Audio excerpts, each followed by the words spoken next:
Informação que chega agora à redação da CNN, agora são 7 horas e 35 minutos. A defesa do ex-presidente Jair Bolsonaro acaba de entregar as explicações sobre o descumprimento de medidas cautelares relacionadas ao risco de fuga do país. A gente destaca que o ministro Alexandre de Moraes, do Supremo Tribunal Federal, havia aplicado indiciamento tanto a Jair Bolsonaro quanto ao deputado Eduardo Bolsonaro sobre essa tentativa de fuga.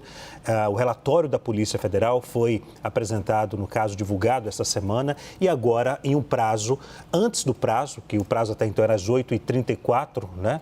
A defesa do ex-presidente Jair Bolsonaro, portanto, entrega ao Supremo Tribunal Federal esse texto explicando, dando uma resposta ao ministro Alexandre de Moraes, cumprindo uma determinação. Eu vou chamar agora o Pedro Venceslau e a Juliana Lopes para poder a gente ler esse documento agora. Posso começar com você, Pedro? Pode. Olha, o relatório classifica, a defesa de Bolsonaro classifica o relatório como uma peça política com o objetivo de desmoralizar um ex-presidente da República que queiram as autoridades policiais ou não, ainda é um líder político, expondo sua vida privada e acusando de fatos tão graves quanto descabidos. Ainda segundo a defesa, parece incrível, mas boa parte do relatório dedica-se a um disse-me-disse sem qualquer relevância para a investigação. E aí, transcreve-se e replica diálogos que não têm a menor relação com fatos em apuração. Afinal, não parece ter relevância para a investigação o fato do presidente pretender apoiar o governador Tarcísio ou um dos seus filhos como candidato à presidência da República. É um argumento que já tinha sido utilizado pelos bolsonaristas, que têm criticado o que eles chamam de vazamento seletivo das conversas entre pai e filho, que foram divulgadas e depois amplamente difundidas na imprensa nos últimos dias, revelando algumas situações bastante constrangedoras, como as críticas de Eduardo Bolsonaro ao governador de São Paulo. E ainda, segundo o relatório, é necessário presumir que os investigadores sabem o que é crime de lavagem que determina origem ilícita e não se consubstancia com os depósitos via Pix para familiares. Então, ainda segundo a defesa, o objetivo é o massacre, a desmoralização, ou seja, o lawfare em curso. Leandro. Um outro ponto aqui da página 11 diz o seguinte, e se refere justamente àquelas mensagens que foram divulgadas pelo WhatsApp, né? A tentativa de incriminar o envio de mensagens privadas para a sua lista de contatos é, de um lado, dar uma interpretação elástica às medidas cautelares impostas que, pelo contrário, deveriam ter sempre leitura restrita e precisa. De outro, demonstra o que já foi apontado ao agravo regimental interposto pela defesa, e a defesa segue que as medidas cautelares receberam novos contornos e fundamentos com as sucessivas decisões, permitindo uma errônea interpretação que atinge a liberdade de expressão do peticionado, no caso, Jair Bolsonaro, devendo ser levadas a referendo pelo colegiado. A defesa cita, portanto, agora o colegiado para poder decidir sobre esse ponto. E, por fim, a defesa fala, mais uma vez, se aproxima perigosamente de uma punição por atos de terceiros. Outros escolheram publicar mensagens de mera saudação em suas próprias redes sociais, mas não há uma só mensagem do peticionário, assim orientando. Bem ao contrário, ele ressalta que não poderia falar para não se complicar.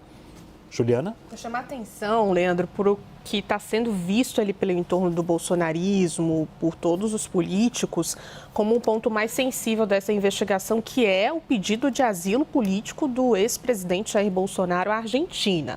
O que diz a defesa do ex-presidente sobre isso? Eles afirmam o seguinte: parece claro que um rascunho de pedido de asilo ao presidente argentino de fevereiro de 2024 não pode ser considerado um indício de fuga, é o que dizem os advogados. E eles continuam: seria necessário avisar a Polícia Federal, especialmente ao setor de inteligência, que o processo criminal que originou as cautelares foi proposto um ano depois e, desde então, o ex-presidente compareceu a todos os seus atos, inclusive estando em sua residência, quando foi determinado o uso de tornozeleira por Vossa Excelência. Então, o que eles dizem é: sim, havia esse rascunho, né, esse documento que foi encontrado ali após a inspeção no celular do ex-presidente Jair Bolsonaro, mas que apenas um desenho, um rascunho, não significa e não deveria ser considerado, segundo a defesa do ex-presidente, um indício de fuga, de que Bolsonaro deixaria o Brasil e pediria asilo, sendo investigado na Argentina. O pedido que teria sido desenhado diretamente ao presidente Javier Milei. Olha, e a defesa do ex-presidente Jair Bolsonaro destaca aqui que não há notícia de descumprimento de nenhuma das cautelares já impostas neste último ano e meio. O parágrafo diz o seguinte: no mais, e para além da ausência de fatos novos ou mesmo contemporâneos, é certo que não há qualquer notícia de descumprimento de nenhuma das cautelares já impostas neste último um ano e meio. Pedro?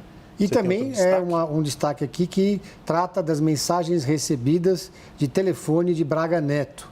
A defesa classifica como estarrecedora a tentativa de tirar alguma conclusão a partir de mensagens de SMS enviadas em 2024 ao telefone do peticionário, no caso, Jair Bolsonaro. Tudo o que o relatório final registrou foi que, aí abre aspas, foi identificado uma mensagem recebida por SMS por Jair Bolsonaro, por meio de seu telefone. Aí cita o número do telefone, emitida, aí cita novamente o número do telefone, aí tem a mensagem: estou com esse número pré-pago para qualquer emergência, não tem Zap, somente FaceTime, abraços Braga Neto. Então essa foi a mensagem que Braga Neto mandou para Jair Bolsonaro, e foi recebida pelo ex-presidente, mas sem resposta, segundo a defesa. Ainda segue a defesa: o teor da mensagem não podia ser mais vazio. Contudo, a ausência de resposta é mais do que esclarecedora sobre a perseguição aqui apontada. Essa é mais uma característica aqui desse texto da defesa, muito contundente. A mensagem foi apenas recebida, disse a defesa, sem notícia de resposta, sem qualquer reação, sem qualquer comunicação por parte do ex-presidente. Ainda assim, segue a defesa, para a Polícia Federal, o recebimento dessa mensagem corrobora, abre aspas, a hipótese de que os réus Jair Bolsonaro e Walter Braga Neto descumpriram as medidas cautelares de proibição de manter contato durante a investigação realizada pela Polícia Federal no envio, aí cita aqui o nome da petição, e revelaria total desprezo à alienação quanto ao caráter vinculante da decisão emanada pela Suprema Corte, que agrava a ilicitude da conduta dos réus. Aqui a defesa citando a decisão, o relatório da Polícia Federal. O ex-presidente teria descumprido as medidas cautelares de proibição de manter contato? Eles questionam a defesa. Com o seu silêncio, ainda botam 2 pontos de interrogação aqui o texto da defesa de Jair Bolsonaro. A defesa do ex-presidente Jair Bolsonaro cita em relação ao uso do WhatsApp. Eles citam o seguinte na página de número 10. Discordância e críticas não podem ser confundidas com desobediência e muito menos com o cometimento de um crime. E ainda há uma exclamação aí. E vale lembrar que nem quando da troca de mensagens com o filho, nem depois das novas medidas cautelares, o ex-presidente foi proibido de se manifestar ou mesmo dar entrevistas, assim como não foi proibido de utilizar o WhatsApp, que um aplicativo, faltou aqui, acredito, que é um aplicativo de mensagem de uma rede pessoal e não social. Em nenhuma das decisões há qualquer menção ao uso de WhatsApp ou restrição ao envio de mensagens à lista de contatos privados, o que não se confunde com rede social.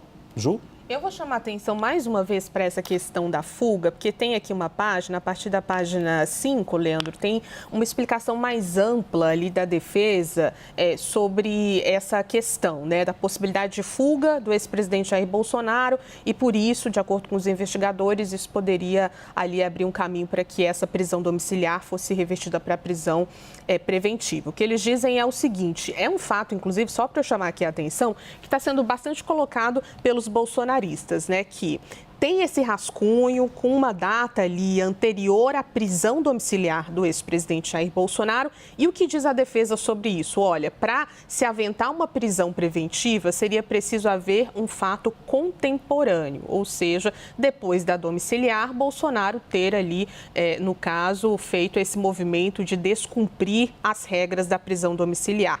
E o que eles dizem é que há apenas um documento reconhecido como um rascunho antigo, enviado por um terceiro, e não há uma constatação de que esse pedido se materializou.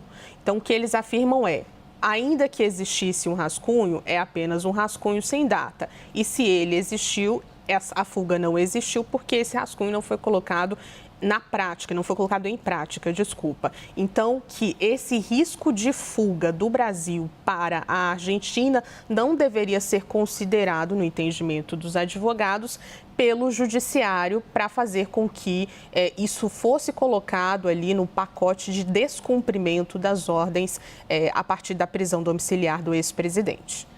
Outro destaque aqui ainda continua sobre o ponto em relação ao uso do WhatsApp, né? A defesa diz o seguinte, abre aspas, por fim é necessário registrar de forma clara e expressa, isso está na página de número 9, de forma clara expressa que o ex-presidente nunca esteve proibido de utilizar o WhatsApp, de trocar mensagens ou de se manifestar. Até o último dia 17 de julho, o peticionário, no caso Jair Bolsonaro, poderia conversar livremente com seu filho, Eduardo Bolsonaro, inclusive sobre a sucessão nas eleições presidenciais que estão por vir. De fato, as conversas recortadas pela Polícia Federal, inclusive de desavenças que desmentem a ideia de uma atuação coordenada, isso aí está entre aspas, atuação coordenada, servem mais às manchetes do que aos autos. Afinal, a participação nas eleições dos personagens políticos citados nas mensagens é lícita. A participação do ex-presidente neste debate também. Ainda assim, a desavença entre o peticionário e seu filho sobre esse tema mereceu destaque no trabalho policial e ganhou a manchete dos jornais. Pedro? Isso, e aqui a conclusão, aqui é a razão pela qual prestados os esclarecimentos solicitados, aproveita para requerer a reconsideração que toca a decisão que determinou a prisão domiciliar de Jair Bolsonaro. Uma peça bastante contundente, né, Leandro?